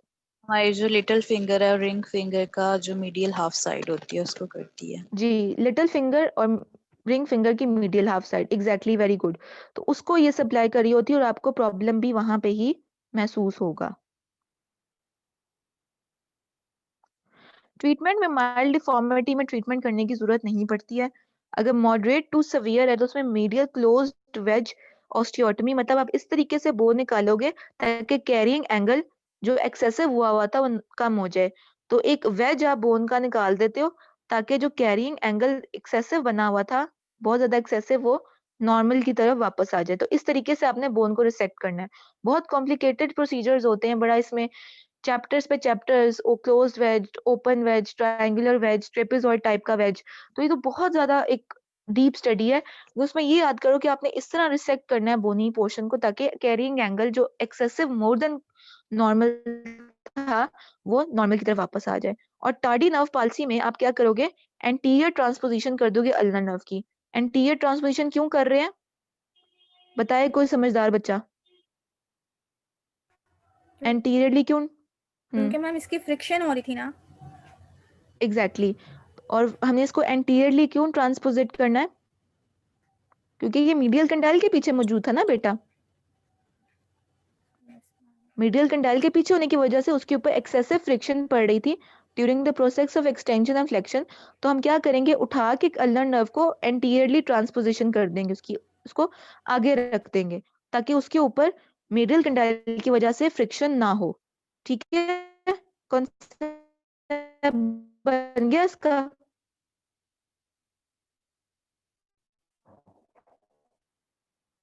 Yes ma'am. बताएं बेटा, आवाज आ रही है सबको टॉपिक से रिलेटेड? Yes ma'am. बताएं बेटा। Yes ma'am. क्वेश्चन कोई आपको है टॉपिक से रिलेटेड? नो मैम, क्विज का टाइम पूछना था, कितने बजे अपलोड होगा? बेटा आप लोगों का जो ये टाइम है ना, आप लोगों के लेक्चर का उसी टाइम पे ही होगा। ओके ओके बेटा, thank you very much, Allah Hafiz. Quiz कब है मैम? क्विज आपका बेटा इसी वीक में है, ये थर्सडे को। थर्सडे। मैम उसके टाइमिंग्स क्या होंगे? टाइमिंग्स आपके बेटा वही क्लास के टाइमिंग्स जो आपके ये वाले टाइमिंग है। इधर से बता दी मैम। बेटा आपको मेल आज, यस बेटा they're always graded, 10% always grade होता है। मैम हम उसका टाइम इंक्रीज नहीं कर सकते क्योंकि वेडनेसडे को हमारे 2 क्विजेज हैं। नो बेटा थर्सडे मैंने आप पहले इनिशियली मैंने ये मंडे रखा हुआ था और आप लोग के कहने पे मैंने थर्सडे किया था। और नहीं टाइमिंग्स भी थर्सडे बेटा को ही चेंज, हो लेकिन शाम नहीं बेटा शाम को नहीं हो सकता। नो बेटा शाम को नहीं हो सकता, गिवन स्लॉट्स में ही होगा। बिकॉज आप लोग तो चलो एक सेक्शन में मौजूद हो, इंटरसेक्शन प्रॉब्लम्स आएंगी उन बच्चों को जिनके डिफरेंट कोई और क्विज हो या उसी स्लॉट में डिफरेंट लेक्चर भी हो सकता है। तो मैंने अपने स्लॉट में ही उसको कंडक्ट करवाना है।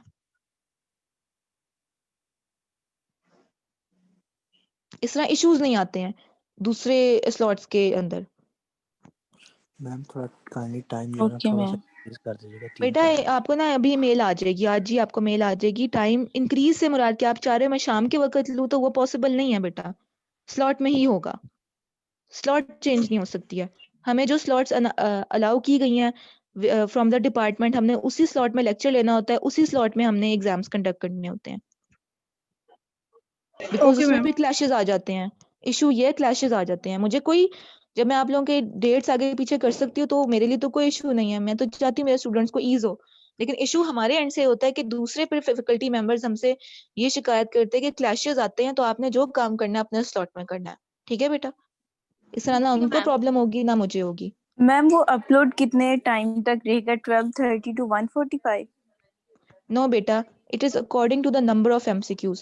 Since there are 15 MCQ, I'll keep 1 minute for each MCQ and 3 minutes above in case anyone gets to join late.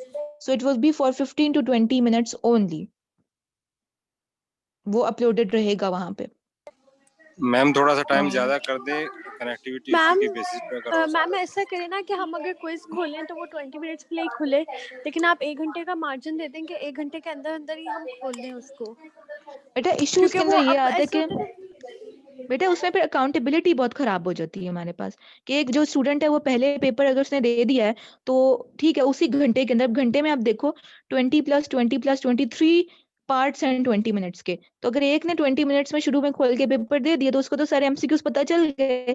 तो उसके दूसरा बच्चा जिसने सेकंड हाफ में आर के स्टार्ट किया तो उसको तो सारे एमसीक्यूज पता चल गए। तो सो मैम कोई व्हाट्स द रीजन बताता ऑफ नहीं है, टेकिंग अ क्विज?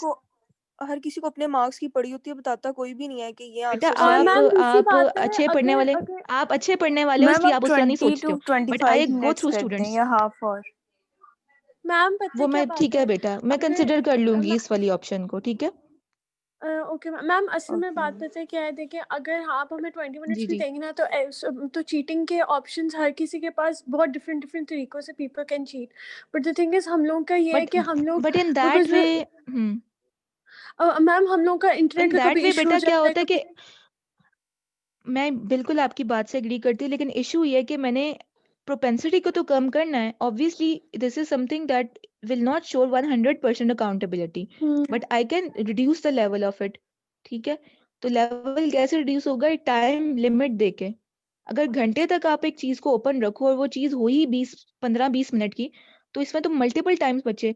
ठीक है, एक बच्ची ने मुझे 25 मिनट्स का, मैं 25 मिनट्स कंसिडर कर सकती हूँ, बिकॉज उसमें कुछ बच्चे हर बच्चा अपने पेस से एमसीक्यू को सॉल्व कर रहा है, लेकिन घंटे के लिए बेटा वो ओपन नहीं रह सकता। नहीं यस मैम, मैम, मैं ये नहीं हाफ कह आवर रही कि घंटे के लिए ओपन करें। That is too much of a 30 time. Minute 30 to 35 कर दें, कोई मसला नहीं। मैम मैं ये नहीं कह रही कि घंटे के लिए ओपन करें, मैं ये कह रही हूँ आप बेशक 20 मिनट्स का रखें, लेकिन आप उसको अवेलेबल घंटे के लिए कर दें कि बीच में हमें कभी कोई इंटरनेट का इशू होता है या हम ऑन टाइम नहीं आ सकेंगे, तो उस घंटे के अंदर हम कभी भी खोल के कर सकते हैं। मैं सिर्फ ये कह बेटा, रही हूँ जैसे ही खोले वो 20 मिनट्स के लिए खोल वो दें। तो आपने बिल्कुल सही ऑप्शन बताई, लेकिन उसमें इशू फिर यही आता है कि अगर एक बच्चे को इंटरनेट का इशू है ही नहीं और वो खोलता ही बाद में ताकि उसको क्वेश्चंस पहले पता चल जाए, और वो आखिरी 20 मिनट में खोले और उसको ऑप्शन सारी पता चल गई हैं, then what's the use of taking the quiz. तो मैं आप लोगों को मैं ऐसा टाइम डिसाइड करती हूँ, मैं हाफ आवर के लिए फिर कंसिडर कर लूंगी। ठीक है? हाँ, okay okay. Yes ma'am, thank you ma'am. ठीक है बेटा, कोई और प्रॉब्लम तो नहीं है अब? No ma'am, thank ma'am you. एक क्वेश्चन था ठीक है, मैम। बताएं। मैम एक बात पूछनी थी मैम, ये बताएं। मैम यूनिवर्सिटी अभी ओपन होगी कि नहीं? बेटा यूनिवर्सिटी जो है बाय गवर्नमेंट जो आप अभी आया है रूल, तो उसके अकॉर्डिंग 11 जनवरी से पहले यूनिवर्सिटी ओपन नहीं होगी। ठीक है, क्योंकि मैम वो ना सब्जेक्ट का इशू था, इसलिए पूछा है, क्योंकि वो सिग्नेचर चाहिए थे डिपार्टमेंट से। तो बेटा डिपार्टमेंट में फैकल्टी मेंबर्स आ रहे हैं, आप जो भी फैकल्टी मेंबर से आपको चाहिए, आप लोग स्टूडेंट्स आ रहे हैं, अपने ऑफिशियल काम कर रहे हैं आके, हम तो जा रहे हैं ऑफिस जी में, तो मैम, आपका बस अगर कोई यही। ऑफिशियल काम है तो आप करवा लें जाके। जी sure ma'am, sure, thank you. ठीक है बेटा, थैंक यू। ओके बेटा, अल्लाह हाफिज। अल्लाह हाफिज।